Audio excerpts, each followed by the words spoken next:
Hi hello ನಮಸ್ತೆ ಎಲ್ಲರಿಗೂ S media ಚಾನಲಿನ ಮತ್ತೊಂದು ವಿಡಿಯೋಗೆ ಸ್ವಾಗತ ಸುಸ್ವಾಗತ. ಸ್ನೇಹಿತರೆ, ಎಲ್ಲರೂ ಹೇಗಿದ್ದೀರಾ? ಎಲ್ಲರೂ ಚೆನ್ನಾಗಿದ್ದೀರಾ ಅಂದ್ಕೊಂಡಿದ್ದೀನಿ. ನಾನು ಕೂಡ ತುಂಬಾ ಚೆನ್ನಾಗಿದ್ದೀನಿ. ಎಲ್ಲರೂ ಚೆನ್ನಾಗಿದ್ದೀರಾ ಅಂದ್ಕೊಂಡು ಭಾವಿಸ್ಕೊಂಡು ಇವತ್ತಿನ ಒಂದು ವಿಡಿಯೋನ ಶುರು ಮಾಡಿಬಿಡೋಣ. ನಾಳೆ ಸ್ನೇಹಿತರೆ ಜನವರಿ 25ನೇ ತಾರೀಕು ರಥಸಪ್ತಮಿ ಇದೆ. 2026 25ನೇ ತಾರೀಕು ಜನವರಿ ದಿನ ಸ್ನೇಹಿತರೆ, ರಥಸಪ್ತಮಿಯ ದಿನದಂದು ಈ ಪರಿಹಾರವನ್ನು ಮಾಡಿದ್ದಲ್ಲಿ ನಿಮ್ಮ ವ್ಯಾಪಾರದಲ್ಲಿ ವ್ಯವಹಾರದಲ್ಲಿ ಇದ್ದ ಅಡೆತಡೆಗಳು ಎಲ್ಲವೂ ಕೂಡ ಸಂಪೂರ್ಣವಾಗಿ ನಿವಾರಣೆಯಾಗಲಿದೆ. ಇನ್ನು ನಿಮ್ಮ ಆರೋಗ್ಯದಲ್ಲಿ ಸಾಕಷ್ಟು ಏರುಪೇರುಗಳನ್ನು ನೋಡಿರ್ತೀರ ಸ್ನೇಹಿತರೆ, ಸಾಕಷ್ಟು ಸಮಸ್ಯೆಗಳು ಎದುರಾಗಿರುತ್ತದೆ, ಅದೆಲ್ಲ ಸಂಪೂರ್ಣವಾಗಿ ನಿವಾರಣೆಯಾಗಲಿದೆ. ನಿಮ್ಮ ಮಕ್ಕಳ ಶ್ರೇಯಸ್ಸಿಗಾಗಿ ಸ್ನೇಹಿತರೆ ಈ ಒಂದು ಪರಿಹಾರವನ್ನು ತಪ್ಪದೆ ನಾಳೆ ಮಾಡಬೇಕಾಗುತ್ತದೆ. ಇನ್ನು ರಥಸಪ್ತಮಿ ಎಂದೇ ಶಕ್ತಿಶಾಲಿ ಯೋಗ. ಈ 8 ರಾಶಿಯವರ ಅದೃಷ್ಟವೇ ಬದಲು ಅಷ್ಟೈಶ್ವರ್ಯ ಪ್ರಾಪ್ತಿ ಅಂತಲೇ ಹೇಳ್ಬೋದು. ಮೊದಲನೇದಾಗಿ 8 ರಾಶಿಯವರ ಬಗ್ಗೆ ತಿಳಿಸ್ಕೊಡ್ತೀನಿ. ಆನಂತರ ಸಮಯ, ಮುಹೂರ್ತ, ಪೂಜೆಯ ಸಮಯವನ್ನು ಜೊತೆಗೆ ಪರಿಹಾರವನ್ನು ಏನು ಮಾಡಬೇಕು ನಾಳೆ ಅದನ್ನು ತಿಳಿಸ್ಕೊಡ್ತಾ ಹೋಗ್ತೀನಿ. ಇದನ್ನೆಲ್ಲ ಕಂಪ್ಲೀಟಾಗಿ ತಿಳ್ಕೋಬೇಕು ಅಂದರೆ ಎಲ್ಲೂ ಕೂಡ ವಿಡಿಯೋನ ಸ್ಕಿಪ್ ಮಾಡಬಾರ್ದು. ಅಂದರೆ ವಿಡಿಯೋನ ಕಟ್ ಮಾಡಿ ಓಡಿಸ್ಕೊಂಡೋಗಿ ನೋಡ್ತೀರಾ ಸ್ನೇಹಿತರೆ, ಇದು ಫುಲ್ ಇನ್ಫಾರ್ಮೇಷನ್ ನಿಮಗೆ ಅರ್ಥ ಆಗಲ್ಲ. ಸೊ ಹಾಗಾಗಿ ಎಲ್ಲ ವಿಡಿಯೋದಲ್ಲೂ ತಿಳಿಸ್ತಾ ಇರ್ತೀನಿ. ಮೊದಲಿಂದ ಕೊನೆ ತನಕ ವಿಡಿಯೋನ ವಾಚ್ ಮಾಡಿ. ವಿಡಿಯೋದಲ್ಲಿ ಒಳ್ಳೆ ಮಾಹಿತಿ ಸಿಕ್ಕಿದ್ದಲ್ಲಿ ತಪ್ಪದೆ ವಿಡಿಯೋಗೊಂದು ಲೈಕ್ ಕೊಟ್ಟು, ಇನ್ನೂ ನನ್ನ ಚಾನಲ್ನ ಸಬ್ಸ್ಕ್ರೈಬ್ ಮಾಡ್ಕೊಳ್ಳೋದನ್ನೇ ನೋಡ್ತಿದ್ದರೆ ಎಸ್ ಮೀಡಿಯಾಗೆ ಸಬ್ಸ್ಕ್ರೈಬ್ ಆಗಿ ನಿಮ್ಮ ಅಭಿಪ್ರಾಯಗಳನ್ನು ಕಮೆಂಟ್ ಬಾಕ್ಸಲ್ಲಿ ತಿಳಿಸಬಹುದು. ಯಾರೆಲ್ಲ ಸಬ್ಸ್ಕ್ರೈಬ್ ಮಾಡಿಕೊಂಡು ಪ್ರತಿನಿತ್ಯ ವಿಡಿಯೋ ವಾಚ್ ಮಾಡ್ತಾ ಇದ್ದೀರಾ ಸ್ನೇಹಿತರೆ, ಅಂಥವರಿಗೆ ಥ್ಯಾಂಕ್ ಯು ಸೋ ಮಚ್ ಅಂತ ಹೇಳ್ತಾ ವಿಡಿಯೋದ ಕಡೆ ಗಮನ ಕೊಟ್ಬಿಡೋಣ. ಹೌದು, ಜನವರಿ 25ರಂದು ರಥಸಪ್ತಮಿಯ ಹಬ್ಬವನ್ನು ಮಾಡಲಾಗುತ್ತದೆ. ರಥಸಪ್ತಮಿಯಿಂದ ಸೂರ್ಯನ ಪ್ರಭಾವ ತೀವ್ರಗೊಳ್ಳುತ್ತದೆ. ಇದಲ್ಲದೆ ಈ ದಿನದಂದು ಸ್ನೇಹಿತರೆ ವಿಶೇಷ ಯೋಗಗಳು ರೂಪುಗೊಳ್ಳುತ್ತಿದೆ. ಇದು 12 ರಾಶಿಯವರ ಜೀವನದ ಪ್ರತಿಯೊಂದು ಅಂಶದಲ್ಲೂ ಕೂಡ ಪ್ರಯೋಜನಗಳನ್ನು ತರುತ್ತದೆ. ಆದರೆ ಈ 8 ರಾಶಿ ಚಕ್ರ ಚಿಹ್ನೆಗಳು ಸೂರ್ಯನ ಆಶೀರ್ವಾದದಿಂದ ಹೆಚ್ಚು ಪ್ರಯೋಜನವನ್ನು ಪಡೆಯಬಹುದು. ಆ ಲಕ್ಕಿ ರಾಶಿಗಳು ಯಾವ್ಯಾವುದು ಎಂಬುದನ್ನು ತಿಳಿತಾ ಹೋಗೋಣ. ರಥಸಪ್ತಮಿ ಹಬ್ಬವನ್ನು ಮಾಘ ಮಾಸದ 15 ದಿನಗಳ 7ನೇ ದಿನದಂದು ಆಚರಿಸಲಾಗುತ್ತದೆ. ಈ ಬಾರಿ ಈ ಶುಭ ದಿನವು ಜನವರಿ 25 ಭಾನುವಾರದಂದು ಬಂದಿದೆ. ಈ ದಿನದಂದು ಸೂರ್ಯನು 7 ಕುದುರೆಗಳು ಎಳೆಯುವಂತಹ ತನ್ನ ರಥದ ಮೇಲೆ ತನ್ನ ಪ್ರಯಾಣವನ್ನು ಪ್ರಾರಂಭಿಸುತ್ತಾನೆ. ಆದ್ದರಿಂದ ಇದನ್ನು ರಥಸಪ್ತಮಿ ಎಂದು ಕರೆಯಲಾಗುತ್ತದೆ ಸ್ನೇಹಿತರೆ. ಇದರ ದಿನ ಸರ್ವಾರ್ಥ ಸಿದ್ಧಿಯೋಗ, ರವಿ ಯೋಗ, ಇನ್ನು ಸಿದ್ಧಿಯೋಗ ಮತ್ತು ಸಾಧ್ಯ ಯೋಗಗಳು, ಗಜಕೇಸರಿ ಯೋಗ ಶುಭ ಸಂಯೋಜನೆಯು ರಥಸಪ್ತಮಿ ಎಂದು ರೂಪುಗೊಳ್ಳುತ್ತಿದೆ. ಸ್ನೇಹಿತರೆ, ನಿಮ್ಮ ವ್ಯಾಪಾರದಲ್ಲಿ ವ್ಯವಹಾರದಲ್ಲಿ ನಷ್ಟವನ್ನು ನೋಡ್ತಿದ್ರೆ ಇಂದಿನಿಂದ ಧನಲಾಭವನ್ನು ನೋಡಲಿದ್ದೀರಿ. ಜೊತೆಗೆ ಸರ್ವಾರ್ಥ ಸಿದ್ಧಿ ಯೋಗದಿಂದ ನಿಮ್ಮ ಉದ್ಯೋಗದಲ್ಲಿ ಹೊಸದಾಗಿ ಬದಲಾವಣೆಯನ್ನು ನೋಡಬೇಕು ಅಂತಂದರೆ ಇಂದಿನಿಂದ ಶುರು ಅಂತಲೇ ಹೇಳಬಹುದು. ಜ್ಯೋತಿಷ್ಯದ ಪ್ರಕಾರ ರಥಸಪ್ತಮಿ ಎಂದು ರೂಪುಗೊಂಡ ಶುಭ ಯೋಗ ಸೂರ್ಯ ದೇವರ ಆಶೀರ್ವಾದವು ಸ್ನೇಹಿತರೆ ಈ 8 ರಾಶಿಯವರಿಗೆ ಇರಲಿದೆ ಅಂತಲೇ ಹೇಳಬಹುದು. ಸುವರ್ಣ ಅವಧಿಯನ್ನು ತರಬಹುದು. ಈ ರಾಶಿ ಚಕ್ರ ಚಿಹ್ನೆಗಳು ಸೂರ್ಯನಂತೆ ಜೀವನದಲ್ಲಿ ಹೆಚ್ಚಿನ ಗೌರವವನ್ನು ಪಡೆಯಬಹುದು. ನಿಮ್ಮ ಆರೋಗ್ಯ, ಆದಾಯ, ಅಧಿಕಾರ ಮತ್ತು ಸರ್ಕಾರದಂತಹ ವಿಷಯಗಳಲ್ಲೂ ಕೂಡ ಸಕಾರಾತ್ಮಕ ಫಲಿತಾಂಶಗಳನ್ನು ಅನುಭವಿಸುತ್ತವೆ. ರಥಸಪ್ತಮಿಯಿಂದ ಪ್ರಯೋಜನಗಳನ್ನು ಪಡೆಯುವಂತಹ ರಾಶಿಗಳು ಯಾವ್ಯಾವುದು ಎಂಬುದನ್ನು ತಿಳಿಯುವುದಕ್ಕೆ ಮೊದಲಿಂದ ಕೊನೆ ತನಕ ವಿಡಿಯೋನ ವಾಚ್ ಮಾಡಿ. ವಿಡಿಯೋಗೊಂದು ಲೈಕ್ ಕೊಟ್ಟು ಸಬ್ಸ್ಕ್ರೈಬ್ ಆಗಿಲ್ಲ ಅಂದರೆ ಎಸ್ ಮೀಡಿಯಾಗೆ ಸಬ್ಸ್ಕ್ರೈಬ್ ಆಗಿ. ಓಂ ನಮ ಸೂರ್ಯ ದೇವರಾಯ ನಮಃ ಎಂಬ ಕಮೆಂಟ್ ಮಾಡಿ. ಸೂರ್ಯ ದೇವರ ಅನುಗ್ರಹದಿಂದ ನಿಮ್ಮ ಜೀವನದಲ್ಲಿ ಇದ್ದ ಕಷ್ಟಗಳು, ಸಮಸ್ಯೆಗಳು ಎಲ್ಲವೂ ಕೂಡ ಸಂಪೂರ್ಣವಾಗಿ ನಿವಾರಣೆಯಾಗಲಿ ಅಂತ ಕೇಳ್ಕೊತಾ ವಿಡಿಯೋನ ಶುರು ಮಾಡಿಬಿಡೋಣ. ಮೊದಲನೇ ಅದೃಷ್ಟ ರಾಶಿ ಬಂದು ಮೇಷರಾಶಿಯವರಿಗೆ. ಮೇಷರಾಶಿ ಚಕ್ರದ ಜನರಿಗೆ ಅದೃಷ್ಟ ಮನೆಯಲ್ಲಿ ಸೂರ್ಯನ ಬಲವಾದ ಸ್ಥಾನದಿಂದಾಗಿ ಉದ್ಯೋಗಿಗಳು, ನಿರುದ್ಯೋಗಿಗಳು, ವೃತ್ತಿಪರರು ಮತ್ತು ಉದ್ಯಮಿಗಳು ವಿದೇಶದಲ್ಲಿ ಅವಕಾಶಗಳನ್ನು ಪಡೆಯಬಹುದು. ಕೆಲವರಿಗೆ ವಿವಾಹಗಳು ಅಂತಿಮಗೊಳ್ಳಬಹುದು. ಮಕ್ಕಳು ವಿದೇಶದಲ್ಲಿ ಉನ್ನತ ಶಿಕ್ಷಣಕ್ಕಾಗಿ ಅವಕಾಶಗಳನ್ನು ಕಂಡುಕೊಳ್ಳುತ್ತಾರೆ. ನಿಮ್ಮ ಆರೋಗ್ಯ ಸಂಬಂಧಿತ ಸಮಸ್ಯೆಗಳು ಗಮನಾರ್ಹವಾಗಿ ನಿವಾರಣೆಯಾಗುತ್ತವೆ ಸ್ನೇಹಿತರೆ. ನೀವು ಮಾಡುವ ಯಾವುದೇ ಕೆಲಸವೂ ಲಾಭದಾಯಕವಾಗಿರುತ್ತದೆ. ಹಠಾತ್ ಆರ್ಥಿಕ ಲಾಭಗಳಿಗೆ ಉತ್ತಮ ಅವಕಾಶಗಳಿವೆ. ಮಗುವನ್ನು ಹೊಂದುವ ಲಕ್ಷಣಗಳು ಕೂಡ ಇವೆ ಅಂತಲೇ ಹೇಳಬಹುದು. ಇನ್ನು ಮುಂದಿನ ರಾಶಿಯವರ ಬಗ್ಗೆ ಹೇಳೋದಾದರೆ ಋಷಭ ರಾಶಿಯವರಿಗೆ 10ನೇ ಮನೆಯಲ್ಲಿ ಸೂರ್ಯನ ಬಲ ಹೆಚ್ಚಾಗಿರುವುದರಿಂದ ಋಷಭ ರಾಶಿಯ ಜನರಿಗೆ ಉದ್ಯೋಗದಲ್ಲಿ ಸಕಾರಾತ್ಮಕ ಬದಲಾವಣೆಗಳು ಖಂಡಿತವಾಗಿಯೂ ಕಂಡುಬರುತ್ತದೆ. ವ್ಯಾಪಾರದಲ್ಲಿ ವ್ಯವಹಾರದಲ್ಲಿ ದುಪ್ಪಟ್ಟು ಲಾಭವನ್ನು ನೋಡಲಿದ್ದೀರಿ. ಬಡ್ತಿಗಳ ಜೊತೆಗೆ ಹೆಚ್ಚುವರಿ ಆದಾಯದ ಮಾರ್ಗಗಳು ಸಹ ಹೊರಹೊಮ್ಮುತ್ತವೆ. ನಿಮ್ಮ ತಂದೆಯಿಂದ ನೀವು ಆಸ್ತಿ ಮತ್ತು ಹಣವನ್ನು ಪಡೆಯುತ್ತೀರಿ. ಅದನ್ನು ನೀವು ಹೂಡಿಕೆ ಕೂಡ ಮಾಡಬಹುದು. ಹಿರಿಯ ವ್ಯಕ್ತಿಗಳೊಂದಿಗೆ ನೀವು ಉತ್ತಮ ಸಂಬಂಧವನ್ನು ಸಹ ಬೆಳೆಸಿಕೊಳ್ಳುತ್ತೀರಿ. ನಿಮ್ಮ ರಾಜಕೀಯ ಪ್ರಭಾವವು ಹೆಚ್ಚಾಗುತ್ತದೆ ಮತ್ತು ನೀವು ಅನೇಕ ಪ್ರಮುಖ ವ್ಯಕ್ತಿಗಳೊಂದಿಗೆ ಪರಿಚಯವಾಗುತ್ತೀರಿ ಸ್ನೇಹಿತರೆ. ಇನ್ನು ಮುಂದಿನ ರಾಶಿಯವರ ಬಗ್ಗೆ ಹೇಳೋದಾದರೆ ಮಿಥುನ ರಾಶಿಯವರಿಗೆ ರಥಸಪ್ತಮಿಯ ದಿನದಿಂದ ಏನೆಲ್ಲ ಅದೃಷ್ಟದ ಫಲಗಳನ್ನು ಗಳಿಸಲಿದ್ದೀರಿ, ಯಾವುದರ ಬಗ್ಗೆ ಎಚ್ಚರಿಕೆ ವಹಿಸಬೇಕು ಅನ್ನೋದಾದರೆ, ಸೂರ್ಯ ಲಾಭ ಸ್ಥಾನದಲ್ಲಿ ಬಲಗೊಳ್ಳುವುದರಿಂದ ಮಿಥುನ ರಾಶಿಯವರಿಗೆ ಶನಿಯು ಸೇರಿದಂತೆ ಎಲ್ಲ ದುಷ್ಪರಿಣಾಮಗಳು ದೂರವಾಗುತ್ತವೆ ಸ್ನೇಹಿತರೆ. ಇಂದಿನಿಂದ ನಿಮ್ಮ ಆರೋಗ್ಯವು ಉತ್ತಮವಾಗಿರುತ್ತದೆ. ಆರೋಗ್ಯವು ಗಮನಾರ್ಹವಾಗಿ ಸುಧಾರಿಸುತ್ತದೆ. ಆದಾಯವು ಕೂಡ ದುಪ್ಪಟ್ಟು ಲಾಭವನ್ನು ನೋಡಲಿದ್ದೀರಿ. ಆದಾಯವು ಗಮನಾರ್ಹವಾಗಿ ಹೆಚ್ಚಾಗುತ್ತದೆ. ಶತ್ರುಗಳು ಸಹ ಸ್ನೇಹಿತರಾಗುತ್ತಾರೆ ಮತ್ತು ಸಹಾಯವನ್ನು ಮಾಡುತ್ತಾರೆ. ಉದ್ಯೋಗದ ಬಡ್ತಿಗಳು ಬೇಗನೆ ಸಾಧ್ಯವಾಗುತ್ತದೆ. ಕೆಲಸ ಮತ್ತು ವ್ಯವಹಾರದಲ್ಲಿನ ಅಡೆತಡೆಗಳು ದೂರವಾಗುತ್ತವೆ. ಚಟುವಟಿಕೆ ಹೆಚ್ಚಾಗುತ್ತದೆ. ನಿರುದ್ಯೋಗಿಗಳಿಗೆ ವಿದೇಶದಿಂದ ಕೊಡುಗೆಗಳು ಕೂಡ ಬರಬಹುದು ಸ್ನೇಹಿತರೆ. ಸಮಸ್ಯೆಗಳು ತಾನಾಗೆ ತಾನು ಕಡಿಮೆ ಆಗುತ್ತಾ ಬರ್ತವೆ. ಅದೇ ರೀತಿ ಆರ್ಥಿಕ, ವೈಯಕ್ತಿಕ ಮತ್ತು ಆರೋಗ್ಯ ಸಂಬಂಧಿತ ಸಮಸ್ಯೆಗಳು ಸಂಪೂರ್ಣವಾಗಿ ನಿವಾರಣೆಯಾಗಲಿದೆ ಅಂತಲೇ ಹೇಳ್ಬೋದು ಮಿಥುನ ರಾಶಿಯವರಿಗೆ. ಇನ್ನು ಮುಂದಿನ ರಾಶಿಯವರ ಬಗ್ಗೆ ಹೇಳೋದಾದರೆ ಧನು ರಾಶಿಯವರು ಕೂಡ ಏನೆಲ್ಲ ಅದೃಷ್ಟದ ಫಲಗಳನ್ನು ಗಳಿಸಲಿದ್ದೀರಿ, ಯಾವುದರ ಬಗ್ಗೆ ಧನು ರಾಶಿಯವರು ಎಚ್ಚರಿಕೆ ವಹಿಸಬೇಕು ಅಂದರೆ, ಸಂಪತ್ತಿನ ಮನೆಯಲ್ಲಿ ಭಾಗ್ಯದ ಅಧಿಪತಿಯಾದ ಸೂರ್ಯ ಬಲಶಾಲಿಯಾಗಿದ್ದಾಗ ಆದಾಯವನ್ನು ಹೆಚ್ಚಿಸಲು ಸುಲಭವಾದ ಅವಕಾಶವನ್ನು ನೀಡುತ್ತದೆ. ಹೆಚ್ಚಿದ ಆದಾಯವು ಅಗತ್ಯಗಳಿಗೆ ಪೂರೈಸುತ್ತದೆ ಮತ್ತು ಆರ್ಥಿಕ ವೈಯಕ್ತಿಕ ಸಮಸ್ಯೆಗಳನ್ನು ಸಂಪೂರ್ಣವಾಗಿ ಪರಿಹರಿಸುತ್ತದೆ. ಧನುರಾಶಿಯವರು ಆರೋಗ್ಯಕ್ಕೂ ಪ್ರಯೋಜನವನ್ನು ನೀಡುತ್ತದೆ. ಪೂರ್ವಜರ ಆಸ್ತಿ ಆನುವಂಶಿಕವಾಗಿರಬಹುದು. ವಿದೇಶದಿಂದ ಹಣ ಗಳಿಸಲು ಸಾಧ್ಯವಾಗುತ್ತದೆ. ಉದ್ಯೋಗಿಗಳು, ನಿರುದ್ಯೋಗಿಗಳು, ವೃತ್ತಿಪರರು ಮತ್ತು ಉದ್ಯಮಿಗಳು ವಿದೇಶದಲ್ಲಿ ಅವಕಾಶಗಳನ್ನು ಕೂಡ ಪಡೆಯಬಹುದು. ಕುಟುಂಬ ಜೀವನವು ಸಂತೋಷಮಯವಾಗಿರುತ್ತದೆ ಅಂತಲೇ ಹೇಳ್ಬೋದು. ಮನೆಗೆ ಚಿಕ್ಕ ವ್ಯಕ್ತಿಯ ಆಗಮನವಾಗಲಿದೆ. ಯಾರಿಗೆ ಇನ್ನೂ ಸಂತಾನ ಭಾಗ್ಯ ಇಲ್ಲ ಅಂಥವರಿಗೆ ಸಂತಾನ ಭಾಗ್ಯ ಸಿಗಲಿದೆ ಅಂತಲೇ ಹೇಳ್ಬೋದು. ಸೂರ್ಯ ದೇವರ ಅನುಗ್ರಹದಿಂದ ಸೂರ್ಯನಂತೆ ಹೊಳೆಯುವಂತೆ ಸ್ನೇಹಿತರೆ ನಿಮ್ಮ ಮನೆಯಲ್ಲಿ ಅದೃಷ್ಟ ಹೊಳೆಯಲಿದೆ.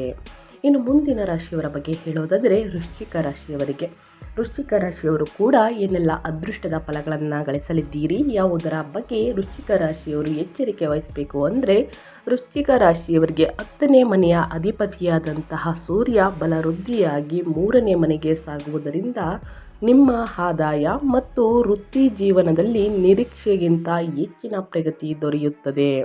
ನೀವು ಕೈಗೊಳ್ಳುವ ಯಾವುದೇ ಪ್ರಯತ್ನದಲ್ಲಿ ಯಶಸ್ಸನ್ನು ನೋಡಲಿದ್ದೀರಿ. ನಿರುದ್ಯೋಗಿಗಳಿಗೆ ಉತ್ತಮ ಅವಕಾಶಗಳು ಕೂಡ ಸಿಗುತ್ತವೆ.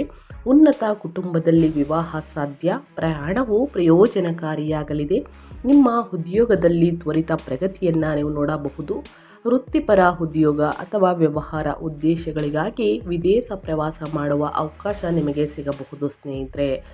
ಹಾಗಾಗಿ ದುಪ್ಪಟ್ಟು ಅದೃಷ್ಟವನ್ನು ನೋಡಲಿದ್ದೀರಿ ಅಂತ ಹೇಳ್ತಾ, ಇನ್ನು ಮುಂದಿನ ರಾಶಿಯವರ ಬಗ್ಗೆ ಹೇಳೋದಾದರೆ ತುಲಾರಾಶಿಯವರಿಗೆ ಜನವರಿ 25ನೇ ತಾರೀಕು 2026ನೇ ವರ್ಷದಲ್ಲಿ ಸ್ನೇಹಿತರೆ ರಥಸಪ್ತಮಿಯ ದಿನದಂದು ತುಲಾರಾಶಿಯವರಿಗೆ ಬಹಳ ಅದೃಷ್ಟ. ತುಲಾರಾಶಿ ಚಕ್ರದ 4ನೇ ಮನೆಯಲ್ಲಿ ಸೂರ್ಯನು ಇರುವುದರಿಂದ ರಥಸಪ್ತಮಿಯಿಂದ ಬಲಗೊಂಡಿರುವುದರಿಂದ ಹಠಾತ್ ಆರ್ಥಿಕ ಲಾಭದ ಉತ್ತಮ ಅವಕಾಶಗಳಿವೆ. ನೀವು ಕೆಲಸದಲ್ಲಿ ಉನ್ನತ ಸ್ಥಾನವನ್ನು ಪಡೆಯಬಹುದು.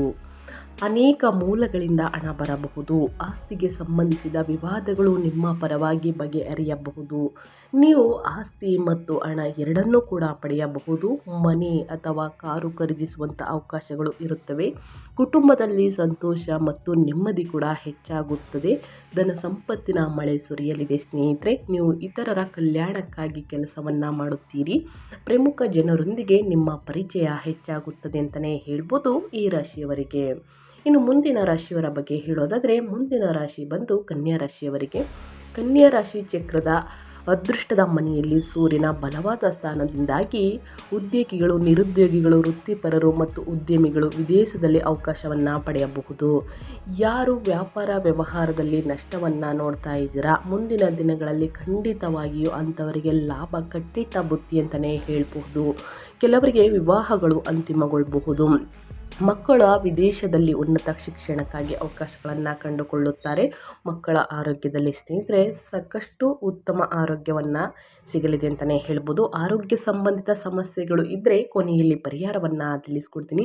ಆ ಪರಿಹಾರವನ್ನು ಮಾಡುವುದರಿಂದ ನಿಮ್ಮ ನಿರುದ್ಯೋಗಿಗಳಿಗೆ, ಜೊತೆಗೆ ವ್ಯವಹಾರದಲ್ಲಿ ನಷ್ಟವನ್ನು ನೋಡ್ತಾ ಇದ್ದರೆ, ನಿಮ್ಮ ಆರೋಗ್ಯದಲ್ಲಿ ಸಾಕಷ್ಟು ಸಮಸ್ಯೆಗಳನ್ನು ನೋಡ್ತಾ ಇದ್ದರೆ ಸ್ನೇಹಿತರೆ, ಈ ಒಂದು ಪರಿಹಾರದಿಂದ, ನಾಳೆ ಮಾಡುವಂತಹ ಈ ಒಂದು ಪರಿಹಾರದಿಂದ ಎಲ್ಲವೂ ಕೂಡ ಮುಕ್ತಿಯನ್ನು ನೋಡಲಿದ್ದೀರಿ. ಸಾಕಷ್ಟು ಅದೃಷ್ಟವನ್ನು ನಾಳೆಯಿಂದ ಗಳಿಸಲಿದ್ದೀರಿ ಅಂತಲೇ ಹೇಳಬಹುದು.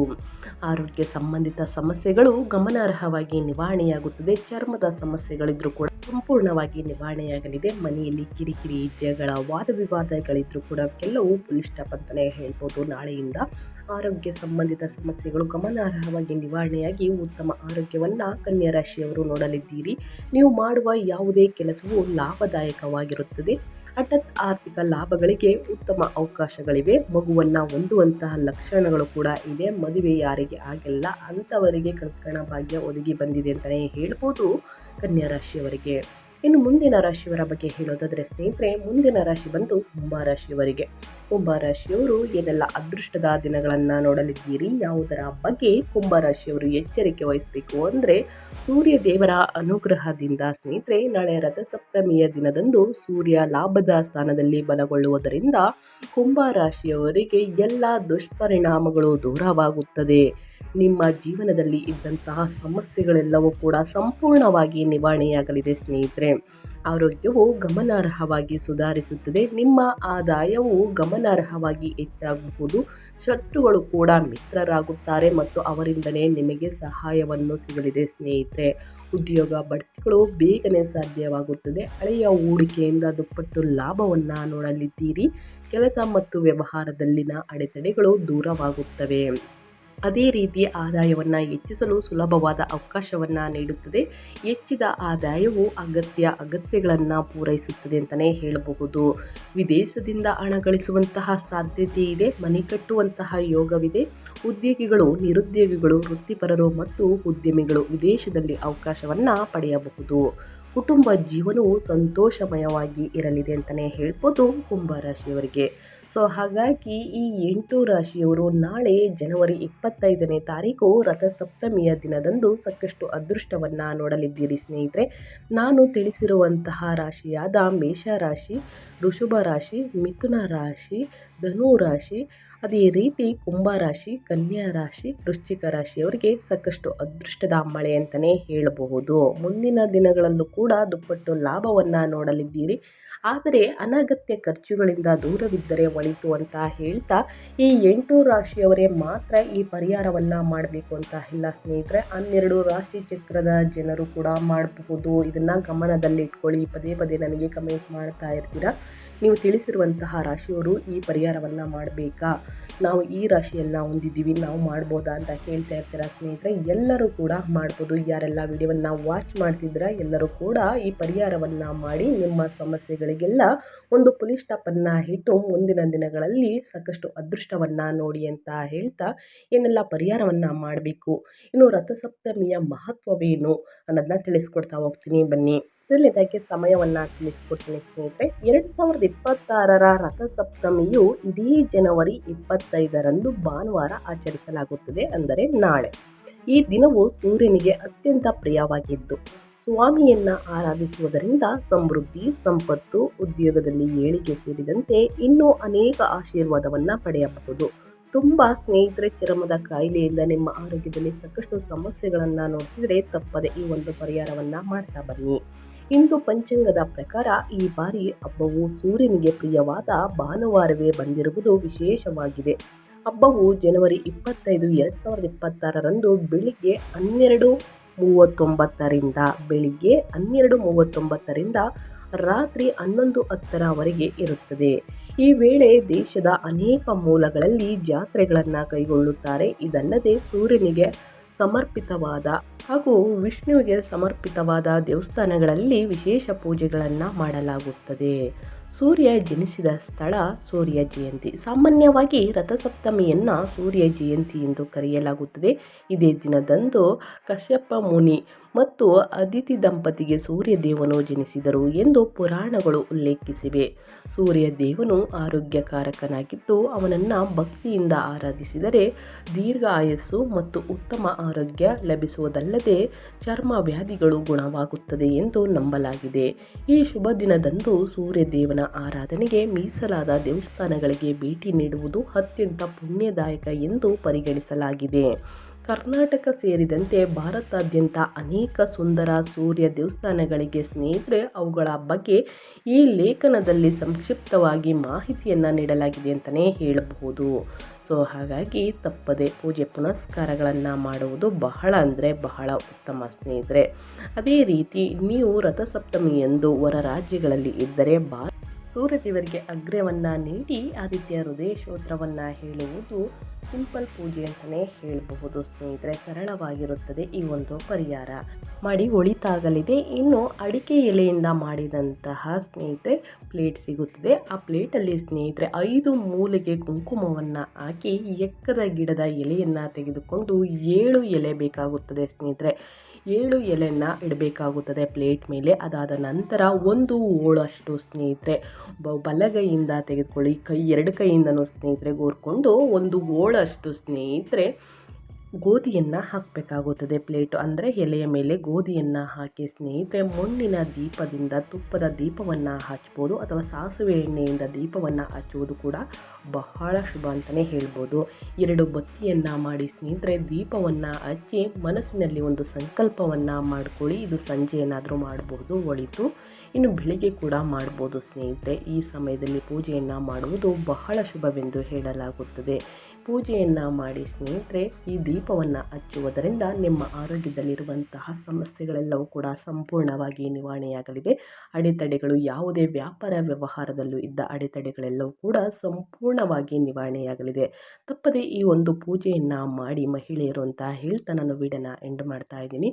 ಇವತ್ತಿನ ಒಂದು ವಿಡಿಯೋದಲ್ಲಿ ಸಂಪೂರ್ಣ ಮಾಹಿತಿ ಸಿಕ್ಕಿದ್ದಲ್ಲಿ ಈ ವಿಡಿಯೋ ಯೂಸ್ಫುಲ್ ಅನಿಸಿದ್ದಲ್ಲಿ ದಯವಿಟ್ಟು ಇನ್ನೂ ವಿಡಿಯೋಗೆ ಲೈಕ್ ಮಾಡ್ತಾನೆ ನೋಡ್ತಿದ್ರೆ ಲೈಕ್ ಮಾಡಿ. ಇನ್ನೂ ನನ್ನ ಚಾನಲ್ನ ಸಬ್ಸ್ಕ್ರೈಬ್ ಮಾಡ್ಕೊಂಡಿಲ್ಲ ಅಂದರೆ SPS ಮೀಡಿಯಾಗೆ ಸಬ್ಸ್ಕ್ರೈಬ್ ಮಾಡಿಕೊಂಡು ನಿಮ್ಮ ಅಭಿಪ್ರಾಯವನ್ನು ಕಮೆಂಟ್ ಬಾಕ್ಸಲ್ಲಿ ತಿಳಿಸಿ. ಯಾರೆಲ್ಲ ಸಬ್ಸ್ಕ್ರೈಬ್ ಮಾಡಿಕೊಂಡು ವಿಡಿಯೋವನ್ನು ವಾಚ್ ಮಾಡ್ತಾ ಇದ್ದೀರಾ ಅಂಥವರಿಗೆಲ್ಲ ಥ್ಯಾಂಕ್ ಯು ಸೋ ಮಚ್ ಅಂತ ಹೇಳ್ತಾ ನಿಮಗೂ ಮತ್ತು ನಿಮ್ಮ ಕುಟುಂಬಕ್ಕೆ ತುಂಬಾ ಒಳ್ಳೆಯದಾಗಲಿ ಸ್ನೇಹಿತರೆ. ತಪ್ಪದೆ ಈ ಒಂದು ಪರಿಹಾರವನ್ನು ಮಾಡಿ. ನಾಳೆ ಕೂಡ ಸ್ನೇಹಿತರೆ ತಪ್ಪದೆ ಪೂಜೆ ಪುನಸ್ಕಾರಗಳನ್ನು ಭಕ್ತಿಯಿಂದ ಮನಸ್ಸಿನಲ್ಲಿ ಸಂಕಲ್ಪವನ್ನು ಇಟ್ಕೊಂಡು ಮಾಡುವುದರಿಂದ ನಿಮ್ಮ ಕಷ್ಟಗಳು ಸಮಸ್ಯೆಗಳು ಎಲ್ಲವೂ ಕೂಡ ಕಡಿಮೆಯಾಗಲಿದೆ ಅಂತ ಹೇಳ್ತಾ ಮತ್ತೊಂದು ವಿಡಿಯೋ ಜೊತೆ ಮತ್ತೊಂದು ಹೊಸ ಅಪ್ಡೇಟಲ್ಲಿ ಹೊಸ ಭವಿಷ್ಯದಲ್ಲಿ ಸಿಗ್ತೀನಿ ಅಂತ ಹೇಳ್ತಾ ಥ್ಯಾಂಕ್ ಯು ಫಾರ್ ವಾಚಿಂಗ್.